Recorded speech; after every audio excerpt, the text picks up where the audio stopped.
भाजपा आमदार गोपीचंद पडळकर यांच्या भावावर एका वृद्ध महिलेची 17 एकर जमीन लाटल्याचा आरोप होतोय।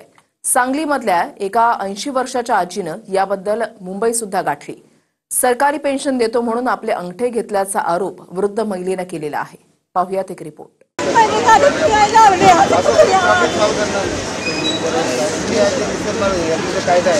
प्रॉब्लेम सॉल्व करणार नाही साहेब, कोण करणार आहे प्रॉब्लेम सॉल्व?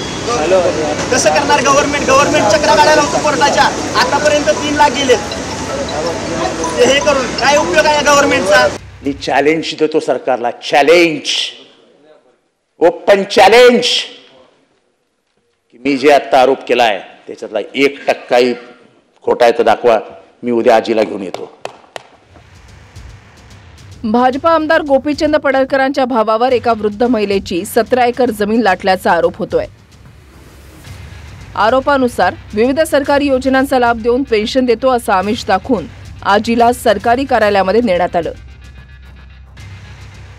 आणि तिथेच अंगठे घेऊन आजींची 17 एकर जमीन लाटली गेल्याचा आरोप आहे। माझं नाव इटाबाई बापू पडळकर।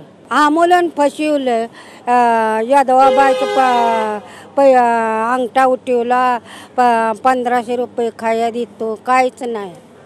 पण किती एकर जमीन होती तुमची? 17 एकर। आजीचा नातू लागतो मी, तर फसवणूक कशी केली आहे? पेन्शनचं आमिष दाखवून फसवणूक केलेली आहे। पेन्शनचं आमिष दाखवून आजीला गावातून परस्पर उचलून घेऊन जाऊन दस्त करून घेतले। ते आटपाडी दस्त नोंदणी कार्यालयात तिला विचारलं पण नाही की तुला जमीन विकायची आहे नाही विकायची, काही ट्रान्झॅक्शन पण ऑनलाईन दाखवलेले नाही आहेत, काही नाहीत, बोगस दस्त तयार करून घेतलाय त्यांनी। परंतु हे 5 लाख रुपये तुम्ही वापरले का? जे गोपीचंद पडळकर आम्हाला नकोच आहेत ना ते, आमचे मुळात आमची जमीनच विकायची नाहीये, मुळात आमची जमीन विकायची नाही तर ते 5 लाख घेऊन आम्ही काय करू?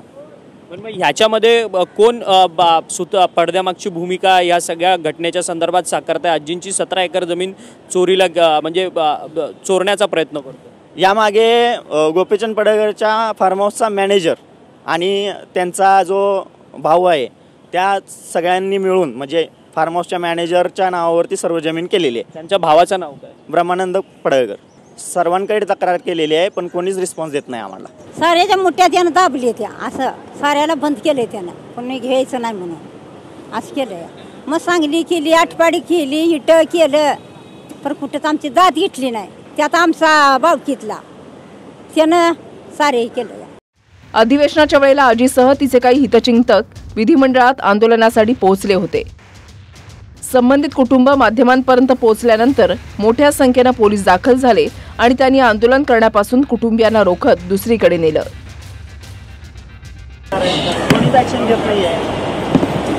कलेक्टर ऑफिसला निवेदन दिले, 4 वेळा निवेदन दिले, किती वेळा निवेदन देऊ? फसवणूक 82 वर्षाची आजी आहे, इथं दस्त करून घेतले, किती वेळा निवेदन द्यायचं आम्ही? तक्रारी झाली, तक्रार करून काय उपयोग? त्याच्यावर काहीच ऍक्शन घेतलेली नाही ना आजपर्यंत। मला सांगा, पीआयने किंवा एसपीने तक्रार केल्यानंतर 1 महिन्याच्या आतमध्ये आम्हाला सांगितलं होतं की आम्ही चौकशी करून तुम्हाला सांगतो। आता हा तुम्ही पुढे बोगस दस्त दिसतोय, कोणीही बोले, काही तहसीलदाराला विचारा, वकिलाला विचारा, कोणालाही विचारा, तो बोगस दस्त दिसतोय तरी हा रद्द का होत नाहीये? काय यांच्यावरती चौकशी होत नाही? आजपर्यंत आम्ही पेपरला दिलं, न्यूजला दिलं, सगळीकडे दिले, कोणीही याची दखल घेत नाही। का घेत नाहीत दखल? ही आजी किती वर्ष फिरणार? अजून सिव्हिल केस आहे, सिव्हिल केसमध्ये आजी तोपर्यंत जिवंत राहील का? आजीचं नाव विठाबाई पडळकर असून त्यांचं वय 82च्या आसपास आहे। आरोपानुसार गोपीचंद पडळकरांचा भाऊ ब्रह्मानंद पडळकर यांच्या वतीनं कैलास वाघमारे नावाचा इसम जमिनीचे व्यवहार करतो। त्यानं स्थानिक काही अधिकाऱ्यांना सोबत घेऊन आजीला खोटं आश्वासन दिलं आणि जमीन लुबाडून घेतली। गावात बोंब उठल्यानंतर बँक खात्यामध्ये 5 लाख टाकण्यात आले, मात्र आता फसवणुकीची कुणीही तक्रार घेत नसल्याचा आरोप आजी करताय। पडळकरांनी या व्यवहाराशी आमचा संबंध नसल्याचा दावा केलाय, तर दुसरीकडे सभागृहातही या प्रकरणाचे पडसाद उमटलेत। गोपीचंद पडळकरवरती अशी कुठली वाईट वेळ आलेली नाही की कुणाची जमीन ढापावी। गोपीचंद पडळकरच्या भावावरती अशी कुठली वाईट वेळ आलेली नाही की कुणाची तरी जमीन ढापावी। कोण इथं आलंय, काय आलंय त्याची मी व्यवस्थितपणे माहिती घेईन आणि आमचा अशा कुठल्याही गोष्टीशी संबंध नाही। त्यांना कुणीतरी नाव वगैरे घ्यायला लावला असेल तर मी त्याची व्यवस्थितपणे माहिती घेईल. आमचा या जमिनीशी काडीमात्र संबंध नाही.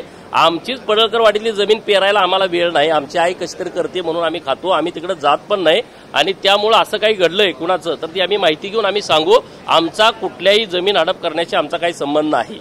80 वर्षाच्या त्या आजीची तुम्हाला छाप लागते. कसली हो लाडकी बहीण? ही लाडकी आजी आहे ना तुमची आजी. आजीची 17 एकर जमीन खाल्ली आहे ना. त्या आजीच्या अंत्ययात्रेला पैसे नाहीत ना घराकडे. त्या आजीचा मृत्यू झाला तर तिथे लाकडं आणायला पैसे नाहीत ना. कोण देणार ती झाले आहे? कोण आहे ते हरामखोर? उत्तर आहे सरकारकडे. हे सरकारकडे मी उत्तर मागतोय. जे सत्य आहे ते येऊन समोर आम्हाला सांगा. मी फोटो आहेत माझ्याकडे, कैलाश वाघमारेचे सगळे फोटो आहेत. मी उघड करत नाही. तुमच्याकडे असं फोल्ड करून पाठवतो. जरा घेऊन जा आणि साहेबांना द्या डायरेक्ट अध्यक्षांकडनं. मी चॅलेंज देतो सरकारला. चॅलेंज, ओपन चॅलेंज, की मी जे आत्ता आरोप केला आहे त्याच्यातला 1% खोटा आहे तर दाखवा. मी उद्या आजीला घेऊन येतो. मी उद्या जमीलच्या 2 पोरींना घेऊन येतो.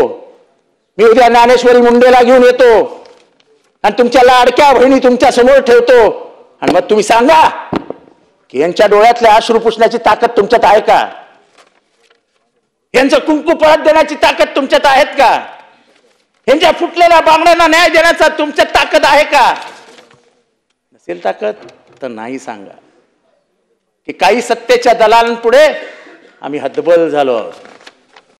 दुसरीकडे सरकारनं आजीच्या जमीन व्यवहाराची रजिस्ट्री कायदेशीर झाल्याचंही सांगितलंय आणि त्यानंतर विषय सभागृहात आल्यामुळे तथापि या प्रकरणाच्या चौकशीचेही आदेश दिलेत. कैलास वाघमारे हा व्यक्ती ब्रह्मानंद पडळकरांचा खास माणूस म्हणून ओळखला जातो आणि ब्रह्मानंद पडळकर हे भाजपा आमदार गोपीचंद पडळकरांचे बंधू असल्यामुळे यामागे राजकीय दबावाचा आरोप होतोय. आजीच्या कुटुंबियानुसार आधी पोलीस स्टेशननं गुन्हा दाखल करण्यास नकार देत कोर्टात जाण्यास सांगितलंय. Bureau report TV9 Marathi.